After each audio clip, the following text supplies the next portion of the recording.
नमस्कार, स्वागत है आपका ग्रामीण भारत चैनल के कार्यक्रम स्वास्थ्य समाधान में। और मैं हूं आशीष पांडे। साथियों, इस अंक में आज हम आपको रूबरू करवाने जा रहे हैं एड्स से। एड्स यानी एक्वायर्ड इम्यूनो डेफिशिएंसी सिंड्रोम। आपको बता दें कि ब्रिटिश मेडिकल जर्नल में हाल के एक अध्ययन के अनुसार भारत में लगभग 14 से 16 लाख लोग HIV एड्स से प्रभावित हैं। हालांकि संयुक्त राष्ट्र की 2011 के एड्स रिपोर्ट के अनुसार पिछले 10 वर्षों में भारत में नए HIV संक्रमणों की संख्या 50% तक कम है। और आज इसी समस्या पर बात करने के लिए हमारे साथ स्टूडियो में मौजूद हैं डॉक्टर नसीम खान। नसीम जी, स्वागत है आपका ग्रामीण भारत चैनल पे। बहुत बहुत शुक्रिया। आपको बता दें कि डॉक्टर नसीम भोपाल यूनानी मेडिकल कॉलेज में असिस्टेंट प्रोफेसर हैं। नसीम जी, मेरा आपसे पहला प्रश्न ये है कि HIV क्या है? देखिए, HIV के नाम से हम लोग जानते हैं, इसका नाम है ह्यूमन इम्यून डिफिशिएंसी वायरस। ये वो वायरस है जो एड्स बीमारी को पैदा करता है। और ह्यूमन इम्यून डिफिशिएंसी वायरस कई टाइप हैं इसके, लेकिन मेनली ये एड्स की बीमारी के लिए जाना जाता है, जो कि बहुत ही सूक्ष्म वायरस है और इससे ये बीमारी एड्स फैलती है। नसीम जी, एड्स क्या है? एड्स की अब बात करें तो एड्स वो बीमारी है जिसको हम जानते हैं एक्वायर्ड इम्यूनो डिफिशिएंसी सिंड्रोम। तो पहले मैं बता दूं कि एक्वायर्ड इम्यूनो डिफिशिएंसी सिंड्रोम का एक मीनिंग है। क्या मीनिंग है इसकी? एक्वायर्ड इम्यूनो डिफिशिएंसी सिंड्रोम का मतलब है वो बीमारी जिससे आपके इम्यून सिस्टम जो है वो कमज़ोर हो जाता है। एक्वायर्ड मतलब एक्वायर्ड क्या हुआ, इम्यून मतलब आपकी इम्यून सिस्टम, और डिफिशिएंसी मतलब जो इम्यून सिस्टम को डिफिशिएंसी क्रिएट करता है, उसको कमज़ोर करता है या उसको पूरी तरह से ख़त्म कर देता है, जिससे क्या होता है कि हम किसी भी बीमारी से लड़ने में सक्षम नहीं होते। इसलिए इसका नाम है एक्वायर्ड इम्यूनो डिफिशिएंसी सिंड्रोम, जो कि HIV के वजह से होता है। नसीम जी, जैसा आपने हम बताया कि HIV वायरस की वजह से एड्स होता है। जी बिल्कुल। तो HIV और एड्स में अंतर क्या है? हाँ, HIV और एड्स में आम लोगों के लिए तो ये कोई ऐसे अंतर नहीं समझ पाते, लेकिन अगर एजुकेटेड पीपल है तो हमें ये जानना ज़रूरी है कि HIV क्या है और एड्स क्या है। जब भी हम कहते हैं कि कोई पेशेंट HIV है, यानी कि HIV पॉजिटिव है, यानी उसमें वो वायरस देखा गया है जो एड्स पैदा कर सकता है। हर HIV वायरस वाला एड्स का मरीज़ नहीं होता। ये बात आपको समझने की ज़रूरत है कि हर HIV मरीज़ जो है वो एड्स का मरीज़ नहीं है। HIV पॉजिटिव होना और एड्स के मरीज़ में बहुत बहुत बड़ा फ़र्क है। HIV वायरस अगर आपने ब्लड टेस्ट कराया और आपको पॉजिटिव आ गया, यानी कि आप HIV पॉजिटिव हो गए, लेकिन अगर अभी आपके एड्स के लक्षण नहीं दिखाई दे रहे हैं या एड्स बीमारी के कोई लक्षण आप में नहीं है, तो हम आपको एड्स पेशेंट नहीं कहेंगे, हम कहेंगे कि HIV पॉजिटिव है। नसीम जी, एक आदमी को कब पता चलता है कि वो उसे HIV है? HIV के लक्षण क्या होते हैं? देखिए, जब भी हम बात करें तो HIV के लक्षण कहने से ज़्यादा ज़रूरी है हम कहें एड्स के लक्षण क्या हैं, क्योंकि HIV का तो कोई लक्षण होता नहीं है। अगर आपकी बॉडी में HIV आ गई है तो जब तक आप ब्लड टेस्ट नहीं कराएंगे तो वो पता नहीं चलेगा और वो आपके बॉडी को इफेक्ट करता रहेगा। और काफ़ी सम टाइम ऐसा देखा गया है कि 20-20 साल तक पेशेंट्स को कुछ नहीं हुआ और वो HIV पॉजिटिव रहा है। किसी को 5 साल में एड्स के लक्षण आने शुरू हो गए। तो इसका मतलब ये हुआ कि जब वो वायरस ने आपके इम्यून सिस्टम को डैमेज कर दिया है तो उसमें लक्षण बहुत सारे दिखाई देने लगते हैं, जिसको हम लक्षण कहते हैं। जैसे पहला लक्षण हो सकता है, और इसके कई लक्षण बहुत सारे अलग अलग हैं। जैसे ऐसा हो सकता है कि आपको बुखार आने लगे, कंटिन्यूस बुखार रहे और उससे ठीक ना हो, ये भी एक लक्षण हो सकता है। कंटिन्यूस आपका बॉडी वेट बहुत तेज़ी से गिर रहा हो, तो कम सम टाइम ऐसे पेशेंट को 1 महीने में 10 kg वेट गिर जाता है, ये भी एक लक्षण हो सकता है। सम टाइम बहुत छोटी सी बीमारी है, वो ठीक नहीं हो रही है, ये भी एक एड्स का लक्षण हो सकते हैं। तो ऐसे बहुत सारे लक्षण हैं जो HIV संक्रमित लोगों में जब बीमारी पैदा होने लगती है तो वो लक्षण दिखाई देने लगते हैं। सबसे ज़्यादा लक्षण कौन सा पाया जाता है लोगों में? देखिए, इसके 3 माइनर क्राइटेरियाज और मेजर क्राइटेरियाज में इसको डिफ्रेंशिएट किया गया है। माइनर क्राइटेरियाज में जब भी हम कहते हैं किसी का मेजर क्राइटेरिया क्या है, लॉस वेट होना तेज़ी से, कंटिन्यूस बुखार होना, खांसी होना, इस तरह के मेजर लक्षण अगर मिल रहे हैं तो आप सोच सकते हैं कि मे बी पॉसिबल इस पेशेंट्स को एड्स का ये मरीज़ हो, जबकि इसको बहुत सारी दवाएं काम नहीं कर रही होंगी। ऐसे बहुत सारा एक आता है जिसमें हम कहते हैं कि ये सारे, लेकिन मेन लक्षण क्या क्या है? कंटिन्यूस फीवर और वेट लॉस, तेज़ी से वेट लॉस होना और किसी जनरल बीमारी का ठीक नहीं होना, ये मेन लक्षण है एड्स पेशेंट के। HIV एड्स होता कैसे है? हाँ, देखिए, मेडिकल टर्म में कहें तो कहते हैं कि एड्स की बीमारी पेरेंटल रूट से फैलती है। तो अब आप जानना चाहेंगे कि पेरेंटल रूट क्या है। पेरेंटल रूट से एड्स बीमारी फैलती है, इसका मतलब ये होता है जैसे हमने वो किया, कोई भी जैसे माउथ टू माउथ नहीं होगा या ड्रॉपलेट से ये मर जाते हैं, ड्रॉपलेट से नहीं फैलेंगे, हम एक दूसरे के साथ रहने से नहीं फैलेगा, एक दूसरे को टच करने से नहीं होगा।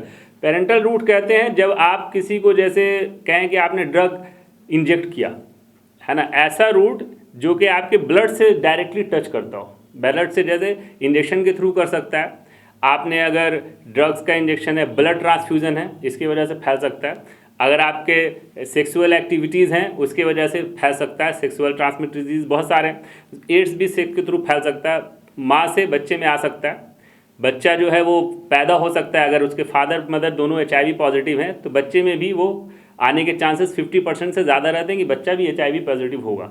तो इस सारे इसमें देखा जाए क्राइटेरिया में तो हमें मेन ये करना है कि ये पेरेंटल रूट से फैलने वाली बीमारी है जिसमें सावधानी बरतनी बहुत ज़रूरी होती है, और ख़ास करके सबसे ज़्यादा जो देखा गया है पिछले 20 सालों में वो सेक्सुअल रूट बहुत ज़्यादा इसमें इन्वॉल्व रहता है, और एक दूसरे से खास करके जो वेश्यावृत्ति करती हैं तो जो ड्राइवर्स हैं उनको ये बीमारी बहुत तेज़ी से फैलती है। नसीम जी, आप हमारे दर्शकों को कि ये बताएं कि एड्स सबसे ज़्यादा किस तरीके से फैलता है दुनिया भर में? देखिए, अभी तक जितनी स्टडीज़ हुई हैं उसमें सबसे ज़्यादा फैलने वाला जो रूट है वो सेक्सुअल रूट्स को माना गया है, और दूसरा सबसे है ड्रग एडमिनिस्ट्रेशन। लेकिन इम्पॉर्टेंट बात क्या है कि सबसे पहले मिस हैंडलिंग और ब्लड ट्रांसफ्यूज़न, ये भी एक रीज़न निकल करके आता है, और ये बहुत पोटेंट रीज़न है। मतलब बहुत, जैसे किसी को ब्लड ट्रांसफ्यूज़न हो रहा है और उस पेशेंट्स का HIV टेस्ट नहीं कराया गया तो ये 100% दूसरे पेशेंट में जाएगा, इस पर आप रोक नहीं सकते। जैसे सेक्सुअल रिलेशन की बात है तो वहाँ में भी पॉसिबल 50% जाएगा, मे भी पॉसिबल नहीं जाएगा। जैसे आपने अनप्रोटेक्टेड सेक्स किया है तो ही चांसेस हैं, प्रोटेक्टेड सेक्स किया है तो नहीं जाएगा, है ना। आपने बहुत सारी चीज़ों का ख्याल रखा। लेकिन अगर ब्लड ट्रांसफ्यूज़न हो रहा है और HIV पॉजिटिव एक मरीज़ है, उसके बिना किसी जांच के ब्लड ट्रांसफ्यूज़न कर दिया गया तो उसमें 100% वो बीमारी चली जाएगी। तीसरी चीज़ क्या है कि जैसे जो लोग ड्रग लेते हैं, आज के सोसाइटी की जो सबसे बड़ी प्रॉब्लम है वो है ड्रग। आजकल न्यूज़ में भी देख रहे होंगे बहुत सारे ड्रग्स की चीज़ें चल रही हैं, NCB की इंक्वायरी चल रही है, बहुत सारा। तो ये मामला कहीं ना कहीं एड्स भी ड्रग से जुड़ा हुआ है। मैं बताता हूँ आपको कैसे। जो लोग ड्रग लेते हैं खास करके इंजेक्टेबल फॉर्म में, ओरल फॉर्म में नहीं, जो इंजेक्शन लेते हैं वो क्या करते हैं, शेयर करते हैं, एक से एक को दूसरे को दिया, दूसरे को तीसरे को दिया। ड्रग पार्टीज होती हैं। एक पेशेंट्स को भी अगर HIV पॉजिटिव है, क्योंकि HIV पॉजिटिव पेशेंट का कोई लक्षण नहीं होता, वो हमारे साथ रहता है, उठता है, बैठता है, उसको भी नहीं पता है कि वो HIV पॉजिटिव है, क्योंकि अभी उसको एड्स नहीं हुआ है और ना ही उसको एड्स के लक्षण दिखाई दे रहे हैं। तो क्या होगा, वो सिरिंज जो है दूसरा इस्तेमाल करेगा, उसके ब्लड से वायरस जो है सिरिंज में आएगा और दूसरे को जाएगा, फिर वो तीसरे को जाएगा, फिर वो, तो एक साथ एक ही जगह पे कई लोग उससे इन्फेक्ट हो जाते हैं। तो ड्रग, गवर्नमेंट ने भी इसीलिए ड्रग की पाबंदी बहुत ज़्यादा ज़रूरी है। अगर आप इस बीमारी को रोकना चाहते हैं तो बहुत इंपॉर्टेंट है कि जो ड्रग माफिया या ड्रग कल्चर चल रहा है हमारे देश में, उसको बहुत ज़्यादा रिस्ट्रिक्ट किया जाए। नसीम जी, इस खतरनाक बीमारी का उपचार क्या है?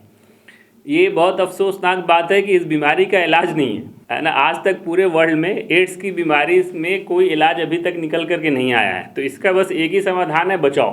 कई सारे ऑर्गेनाइजेशन काम करते हैं, UN के जैसे NACO है, तो इंडिया में है, रेड रिबन है, ये सब एड्स के लिए काम करते हैं। सिर्फ रोकथाम ही इसका बचाव है।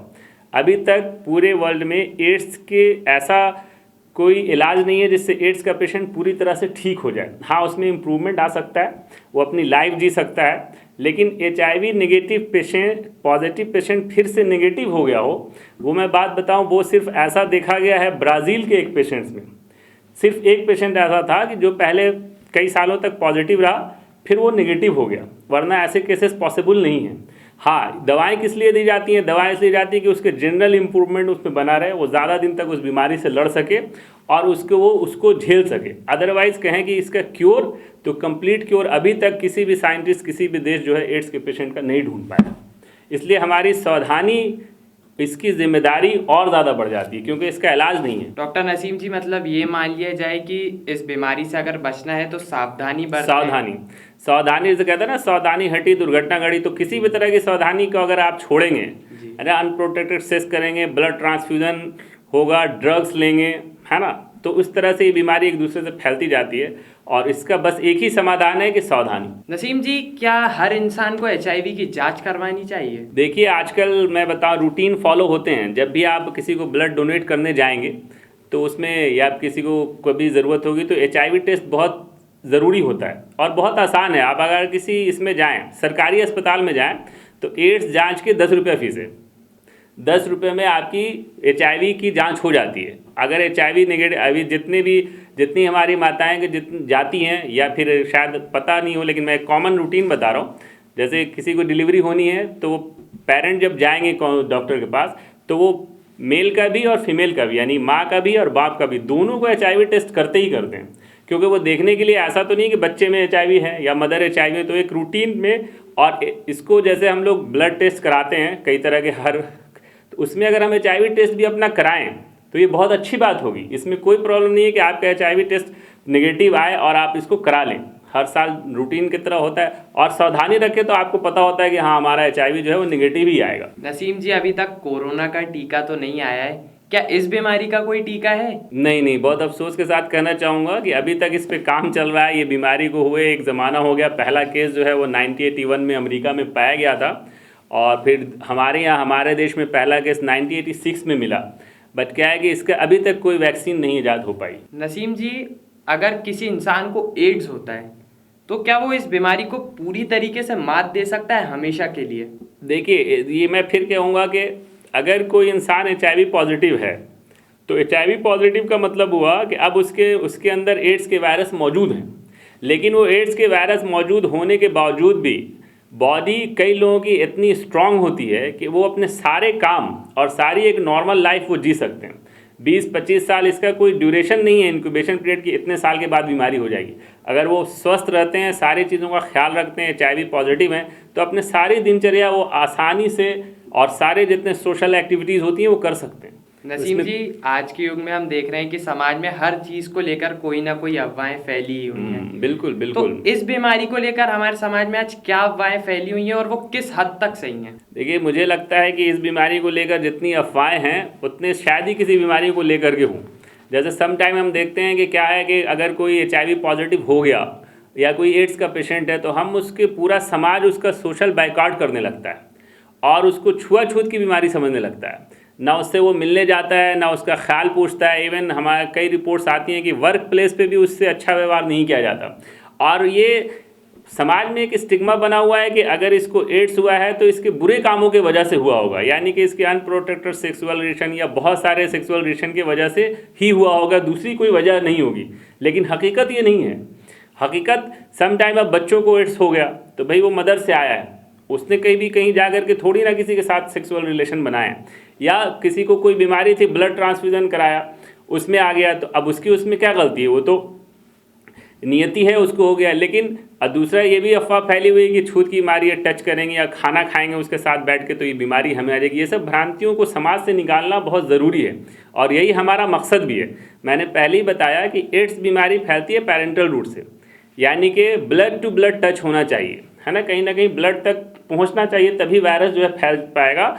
चाहे वो सिरिंज के थ्रू हो, चाहे ब्लड ट्रांसफ्यूजन के थ्रू हो, चाहे वो सेक्स के थ्रू हो। इसका मामला ब्लड रिलेशंस का है। तो अगर हम ये सोचें कि किसी के साथ हाथ मिलाने से या किसी के साथ बैठने से एड्स हो जाएगा, तो ये टोटल जो है इसको हम स्टिग्मा कहते हैं, सोशल स्टिग्मा। कहीं से भी ये सही नहीं है। नसीम जी, अभी आपने बताया कि जिसे एड्स हो जाता है समाज उसका बहिष्कार करने लग जाता है। बिल्कुल, हाँ, ऐसा तो बहुत देखा गया। किस हद तक सही है? क्या ये सही चीज़ है या ये गलत है? देखिए, मैं अगर कानून के हिसाब से बताऊं तो ये IPC के थ्रू ये अपराध है, कानूनन अपराध। अगर कोई भी आम इंसान किसी एड्स पेशेंट के साथ दुर्व्यवहार कर रहा है या समाज उसका बहिष्कार कर रहा है, तो पूरा समाज उसका दोषी माना जाएगा और उस पर आपको धाराएं भी लग सकती हैं और जेल तक हो सकती है।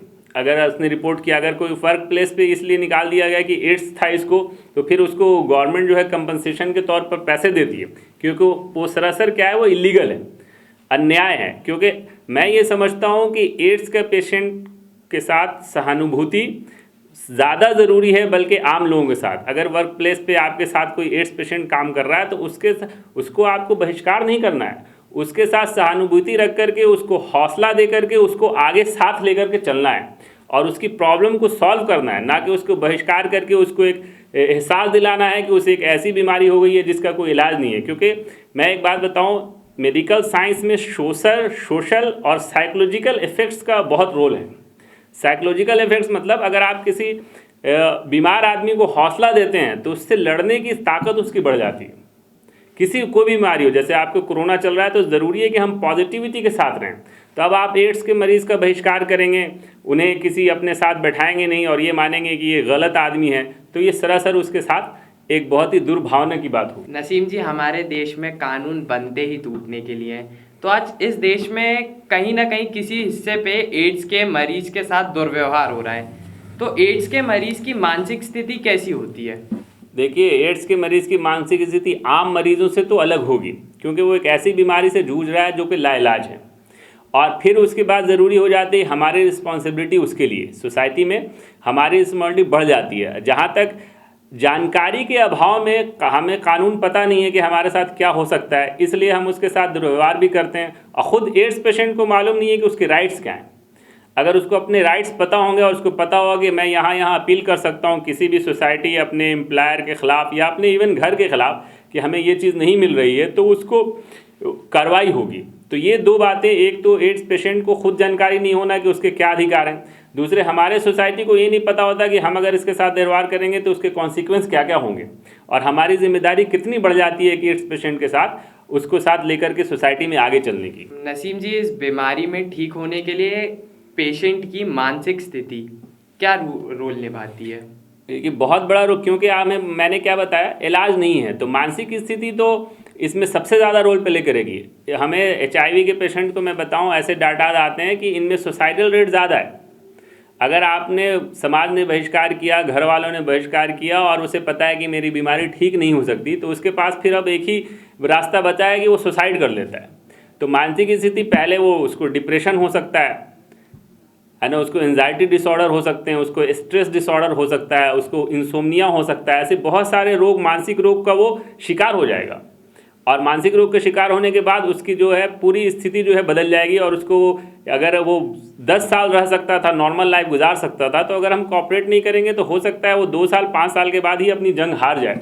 नसीम जी, HIV चुंबन, या फिर हम आम भाषा में कहें तो किस, क्या इससे HIV फैलता है ये वायरस? देखिए, ये बहुत टेक्निकल सवाल किया आपने, और ये बहुत अच्छा सवाल है कि कब हम कहाँ तक जाना है और कहाँ पे रुक जाना है। इस बात का खास ख्याल रखना होगा किसी भी एड्स पेशेंट के साथ हम डील कर रहे हैं। तो देखिए, ये छुआछूत की बीमारी नहीं है, तो आप उससे हाथ मिला सकते हैं, खाना खा सकते हैं, उससे गले लग सकते हैं, उसके साथ घूम सकते हैं, उसके साथ ऐसा सब कुछ कर सकते हैं। अब जहाँ तक चुंबन की बात है कि चुंबन कई तरह के होते हैं, है ना। अगर आपका ब्लड टच नहीं हो रहा है, अगर आपने आपने किसी बच्चे को गाल पे चुंबन किया, वो एड्स पेशेंट है, कोई प्रॉब्लम नहीं होगी, है ना। लेकिन एक बात का खास ख्याल क्या रखना है कि जिसे हम इंग्लिश किस कहते हैं, जिसको स्मूचिंग करते हैं, वहाँ पे कहीं ना कहीं चांसेस होते हैं, तो उससे हमें अवॉइड करना होगा, स्मूचिंग को अवॉइड करना होगा। और जनरल आप अपना किस कहीं भी हाथ में, गाल पे, वहाँ पे कर सकते। नसीम जी, एड्स होने पर मरीज कितने साल तक जिंदा रह सकता है? देखिए, ये ऐसा सवाल है जिसके बारे में बहुत सारे रिसर्च और डाटाज आते रहते हैं। तो मैं एक बात बताऊं, अगर किसी इंसान की इम्यून सिस्टम कमज़ोर है और किसी इंसान का इम्यून सिस्टम मजबूत है, यानी कि वो अच्छा खाना पीना है उसका, अच्छे तरीके से हेल्दी डाइट लेता है और एक हेल्दी एटमॉस्फेयर में रहता है, तो ऑब्वियसली उसके जीने की ताकत जो है ज़्यादा होती है, वो ज़्यादा दिन तक ज़िंदा रह सकता है। 20-25 साल तक भी HIV पॉजिटिव वालों को देखा गया है ज़िंदा रहते हुए, और 2-4 साल के अंदर भी डेथ होती है। लेकिन इंपॉर्टेंट चीज़ क्या है, असल में एड्स क्या है, एड्स में समझने वाली बात जो है आपने कहा कि कितने दिन तक ज़िंदा रहेगा। तो देखिए, एड्स अगर किसी इंसान को है और अगर उसको कोई बीमारी नहीं हो रही है, तो बीमारी का नाम क्या है? बीमारी का नाम है एक्वायर्ड इम्यूनोडिफिशियेंसी सिंड्रोम। तो जब तक कोई बीमारी नहीं होगी उसको, तब तक वो आराम से सर्वाइव करेगा। लेकिन जैसे ही उसको कोई भी बीमारी होगी, तो फिर वो बीमारी से नहीं लड़ता है। एक्चुअली एड्स से मरीज़ की डेथ नहीं होती, मरीज़ की डेथ होती है उस बीमारी से जिससे वो लड़ नहीं सकता। ये बात जो है आम पब्लिक को ये बात जाननी ज़रूरी है कि कोई आम बीमारी के लड़ने की क्षमता जब ख़त्म हो जाए, तो हम उसको कहते हैं एक्वायर्ड इम्यूनोडिफिशियेंसी सिंड्रोम। नसीम जी, क्या पति पत्नी के आपस में संभोग करने से एड्स की बीमारी पैदा होती है? बिल्कुल, अगर अनप्रोटेक्टेड सेक्स होगा, यानी कि कॉन्डम का इस्तेमाल नहीं हो रहा है, तो ऑब्वियसली ये बीमारी एक से दूसरे पति को पत्नी से, और ये देखा गया है। मैं आपको डाटा बताऊँ, ये इसका जितने ट्रक ड्राइवर्स हैं, जाहिर सी बात है घर से बहुत दूर रहते हैं, तो ये हमेशा कॉल गर्ल्स के पास जाते हैं, वहाँ से ये कैरी करते हैं, और कैरी करके आगे अपनी फैमिली को ट्रांसफ़र करते हैं, तो उस फैमिली को ट्रांसफ़र फिर बच्चों को ट्रांसफ़र होता है। तो हिंदुस्तान में 3-4 ऐसे गांव हैं जिनका नाम तो मैं नहीं लूँगा क्योंकि वो प्रोटोकॉल नाम तो नहीं, लेकिन ऐसे गांव हैं जहाँ के 80% लोग एड्स के मरीज़ हैं। क्यों? इन ट्रक ड्राइवर्स का जो चलना फिरना है, इस वजह से। पहले वाइफ को हुआ, फिर उनके बच्चों को हो गया, और वो सारे के सारे लोग वही काम करते हैं, तो वो चीज़ें जो है उससे फैलती जाती है। तो अनप्रोटेक्टेड सेक्स, चाहे वो आपकी वाइफ के साथ हो चाहे किसी के साथ भी हो, वो आपको एड्स की तरफ धकेल सकता है। नसीम जी, नशा करने वाले, खासतौर से जो इंजेक्शन का आज नशा कर रहे हैं, उन्हें इस बीमारी से ग्रसित होने का कितना खतरा होता है? मैंने आपको बताया, जो सबसे, जैसे हम 100% कहें ब्लड नशे के जो लोग आदी हैं, इनका सेकंड पोजीशन में आते हैं ये। जो लोग इंजेक्टेबल नशा करते हैं, इनको इस बीमारी से पीड़ित होने के चांसेस बहुत ज़्यादा हैं, क्योंकि मैंने बताया ये ब्लड टू ब्लड कैरी करता है, सिरिंज से एक दूसरे में फैलता है। और इंडियन गवर्नमेंट के लिए भी आज एक चैलेंज बना हुआ है कि अगर एड्स को हमें रोकना है तो ये ड्रग इंड्यूस इंजेक्टेबल नशे की चीज़ों को हर हाल में रोकना होगा, अनप्रोटेक्टेड सेक्स को हर हाल में रोकना होगा, और बिना जांचे ब्लड ट्रांसफ्यूज़न कहीं भी कितने भी छोटे लेवल पे हो रहा हो उसको रोकना होगा। क्योंकि जब मैं पढ़ता हूँ मैगजीन और वहाँ देखता हूँ कि भाई एक बिल्कुल हेल्दी पेशेंट था, उसको हेपेटाइटिस बी हुआ और फिर किसी ने उसको ब्लड की ज़रूरत पड़ी और फिर वो पॉजिटिव आ गया, तो कहीं ना कहीं ये निगलिजेंस है। और इसमें निगलिजेंस बहुत, ये छोटा क्राइम नहीं, एक बड़ा क्राइम है। जैसे अगर किसी को पीड़ित कर दिया जाए ब्लड ट्रांसफ्यूजन के थ्रू निगलिजेंस, तो ये एक बड़ा क्राइम है। तो ये सब चीज़ों को रोकना एड्स को नहीं फैलने के लिए बहुत ज़रूरी है। नसीम जी, एड्स से पीड़ित मरीज क्या नशीले पदार्थों का सेवन कर सकता है? देखिए, ये तो वही बात हो गई कि एड्स से पेशेंट पीड़ित हो या कोई स्वास्थ्य हो या कोई भी हो, कोई भी इंसान को नशा करने की इजाज़त नहीं दी जा सकती, क्योंकि इससे उसके हेल्थ पे बहुत बुरा असर पड़ता है, और ये लॉन्ग टाइम असर पड़ता है। ऐसा नहीं कि आज आपने कोई चीज़ नशा की तो उसका असर कल ही दिखने लगेगा, लेकिन आप जब इस चीज़ को कंटिन्यू करते हैं तो क्या है कि हर वाइटल ऑर्गन्स पर, चाहे वो हार्ट हो, चाहे लंग्स हो, चाहे किडनी हो या लीवर हो, उस पर असर आता ही है। तो एड्स का पेशेंट नशा तो बहुत दूर की बात है, किसी आम आदमी को भी नशा नहीं करना चाहिए। नसीम जी, जैसे हम देखते हैं एड्स का जो पेशेंट होता है वो कमज़ोर होता जाता है, तो रेगुलर वर्कआउट और एक्सरसाइज से क्या है उसकी स्वास्थ्य सही बना रह सकता है? हाँ बिल्कुल, ये बहुत ज़रूरी है। जितनी दवाएं और वो जितनी भी हम रेगुलर एक्सरसाइज करेंगे यार, अपने आप को बिजी रखेंगे, वर्कआउट करेंगे, इससे डेफिनेटली जो है हमारे हेल्थ प्रमोट होता है। तो एड्स के पेशेंट हो उसको भी वर्कआउट ज़रूरी है, जो नहीं है उसके लिए भी ज़रूरी है। इससे उसको बीमारी से लड़ने में बहुत मदद मिलती है। नसीम जी, हमारे दर्शकों को बताएं कि एड्स के पेशेंट की खान पान कैसा होना चाहिए? देखिए, एड्स के पेशेंट में किसी तरह की ऐसा नहीं है, किसी तरह से हम उसको रुकावट नहीं है कि ये ना खाएं वो ना खाएं। हाँ, पौष्टिक आहार उसके लिए ज़रूरी होगा हर हाल में। और एक चीज़ मैं आपको बताऊं कि सबसे ज़्यादा किस मर्ज से एड्स के पेशेंट मरते हैं, खास करके इंडिया में, तो मोस्ट कॉमन डिजीज़ जो है वो मरते हैं ट्यूबरकुलोसिस की वजह से। क्योंकि जिन लोगों को एड्स होता है उसके बाद अगर ट्यूबरकुलोसिस होती है तो फिर उनका बचना जो है मुमकिन नहीं होता। तो सबसे ज़्यादा डेथ रेट इस मर्ज के साथ जो है वो ट्यूबरकुलोसिस का है। इसलिए खान पान पे अपने इसको बहुत सेहतमंद रहने के लिए खान पान बहुत इंपॉर्टेंट है। तो पौष्टिक आहार लें, प्रोटीन के आहार लें, जिससे उनकी सेहत अच्छी रहे। नसीम जी, क्या एड्स हमारे इम्यून सिस्टम को डिस्ट्रॉय करता है? देखिए, इसके नाम से ही जाहिर होता है। जब हम कहते हैं एड्स तो इसका नाम क्या है? एक्वायर्ड इम्यूनो डिफिशिएंसी सिंड्रोम, यानी कि वो बीमारी जो आपके इम्यून सिस्टम को डिफिशिएंट बना देती है। यानी वो बीमारी जो कि आपको जो क्षमता है लड़ने की, आपके अंदर इम्यून सिस्टम जिसको हम लोग कहते हैं, बीमारी से लड़ने की असली क्षमता आपके बॉडी में ही होती है ना। ड्रग्स जो है उसको सपोर्ट करते हैं, तो ये सीधे वहीं अटैक करता है। क्या करता है कि आपके इम्यून सिस्टम को ये पूरी तरह से बेकार कर देता है। तो अब आप किसी भी बीमारी से लड़ने के लायक नहीं होते। तो इसीलिए इसका नाम रखा गया एक्वायर्ड इम्यूनो डिफिशिएंसी सिंड्रोम। मतलब ये मान लिया जाए नसीम जी कि एड्स दूसरी बीमारियों को भी शरीर में निमंत्रण देता है? पूरी तरीके से ये निमंत्रण भी देता है और उस बीमारी से डेथ कॉज भी करता है। जैसे एक कैंसर है जिसको कहते हैं कापोसी सार्कोमा, ये एड्स के पेशेंट में 1000 टाइम्स होने की टेंडेंसी बढ़ जाती है। इवन आपकी अंदरूनी बीमारी जो है, बाहर के जो बैक्टीरियाज हैं और वायरस हैं इन्फेक्शन करते हैं, वो तो एक अलग चीज़ हो गई, लेकिन एक बॉडी में सिस्टम है जो कैंसर को रोकता है। तो अगर ये एड्स आपके अंदर हो गया तो वो जो एक सार्कोमा होता है जिसको हम कापोसी सार्कोमा कहते हैं, उसके होने के चांसेस बहुत ज़्यादा बढ़ जाते हैं।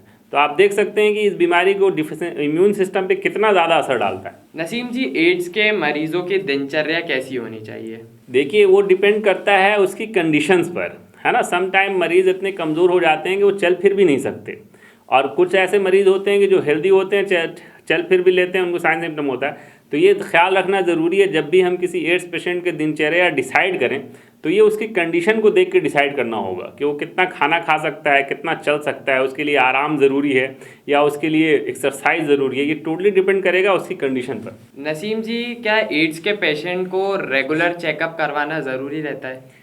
हाँ, इसमें कई तरह के स्पेसिफिक इन्वेस्टिगेशन होते हैं जिसमें हमें देखना होता है कि उसका CD4 काउंट क्या चल रहा है ना। वो एक मेडिकल टर्म है, CD4 सेल होते हैं, उनके रेशियो बदल जाते हैं CD4 CD8 के।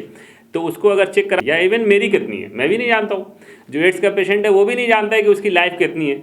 तो कभी भी निगेटिव थॉट नहीं आने चाहिए। ये हमें सोचना है एड्स के मरीजों को कि हमें नॉर्मल ज़िंदगी जब तक ऊपर वालों ने दी है तब तक उसको अच्छे से गुजारेंगे। नसीम जी, आज आपने हमारे दर्शकों को जो महत्वपूर्ण जानकारी दी है उसके लिए बहुत बहुत धन्यवाद। बहुत बहुत धन्यवाद, शुक्रिया। साथियों, HIV एक वायरस है जो कोशिकाओं पर हमला करता है और हमारे शरीर की सुरक्षा प्रणाली को ध्वस्त कर देता है, जिससे व्यक्ति अन्य संक्रमणों और बीमारियों की चपेट में आ जाता है। हमारे समाज में HIV एड्स के मरीज के साथ ठीक व्यवहार नहीं होता है और इसी कारण कोई भी व्यक्ति इसके बारे में खुलकर बात नहीं करता है। इसी वजह से इसके मरीजों की तादाद बढ़ती जा रही है। लेकिन ये ज़रूरी है कि लोगों में इसके प्रति जागरूकता को बढ़ाया जाए ताकि वे इसे लेकर सतर्क रहें, और यदि उन्हें कभी ये बीमारी हो जाए तो वे इसका इलाज सही तरीके से करा सकें। फिलहाल आज के अंक में इतना ही। हमें दीजिए इजाजत, लेकिन हम फिर लौटेंगे। तब तक के लिए नमस्कार। खबरों में बने रहने के लिए ग्रामीण भारत टीवी को सब्सक्राइब कीजिए और बेल आइकॉन दबाना ना भूलें।